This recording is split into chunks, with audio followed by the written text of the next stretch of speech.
अगर आप देश की सेवा करने का सोच रहे हैं, अग्निवीर योजना के लिए आवेदन करना चाह रहे हैं, तो ये खबर उन तमाम युवाओं के लिए बेहद जरूरी है, क्योंकि आवेदन के नियमों में बड़े बदलाव किए गए हैं, जो अगर नहीं समझे तो आपका सपना अधूरा रह जाएगा और आवेदन का फॉर्म भी गलत भर जाएगा। इतना ही नहीं, अगर उम्मीदवारों ने नजरअंदाज किया तो मेहनत करने के बावजूद उन्हें नुकसान उठाना पड़ सकता है, खास तौर पर ट्रेड्समैन कैटेगरी वालों को। बता दें कि अग्निवीर भर्ती 2026 में कई नियमों को बदला गया है। ये नियम इंडियन आर्मी ने भर्ती प्रक्रिया शुरू होने से पहले बदला है, जिसमें जो भी अभ्यर्थी आवेदन भरते समय छोटी छोटी जानकारियों को हल्के में ले लेते थे, लेकिन अब सेना ने साफ कह दिया है कि इस बार ऐसी कोई लापरवाही बर्दाश्त नहीं की जाएगी, क्योंकि नए नियम के अनुसार उम्मीदवार अगर आवेदन के समय जरूरी जानकारियां नहीं भरी तो मेरिट लिस्ट में नाम आने के बाद भी उनका फॉर्म निरस्त यानी कि रद्द कर दिया जाएगा। इसलिए अग्निवीर भर्ती की तैयारी कर रहे युवाओं को अब पहले से ज्यादा सतर्क रहने की जरूरत है।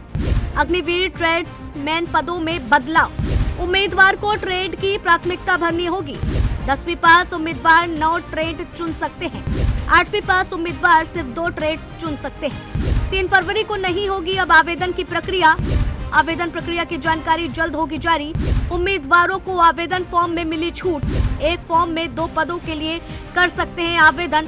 शैक्षणिक योग्यता पद के अनुसार होगी अलग।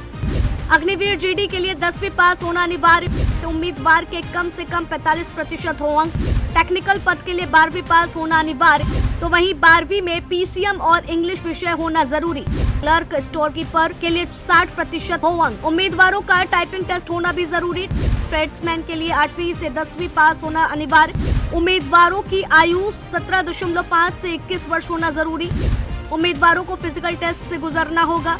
दौड़, पुलअप, लंबी कूद और जिग जैक बैलेंस टेस्ट, शारीरिक मानक भी पद के हिसाब से निर्धारित। बता दें कि ये नियम बदलाव की जानकारी इंडियन आर्मी की आधिकारिक वेबसाइट joinindianarmy.nic.in पर जारी की गई है, जिसमें ट्रेड्समैन पदों से लेकर फिजिकल और आवेदन करने वाले नियमों को बदला गया है, जिसका विशेष ध्यान उम्मीदवारों को देना है, क्योंकि सेना की तरफ से साफ किया गया है अगर एक भी गलती होती है तो आपका फॉर्म रिजेक्ट कर दिया जाएगा और आपका सेना में जाने का सपना और देश की सेवा करने का ख्वाब अधूरा रह जाएगा।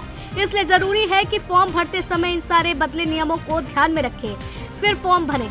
बाकी इस साइट पर आपको नई तारीखों के बारे में भी सूचित किया जाएगा कि अब से फिर आवेदन की प्रक्रिया कब शुरू होगी, क्योंकि 3 फरवरी को होने वाली आवेदन प्रक्रिया को भी रोक दिया गया है।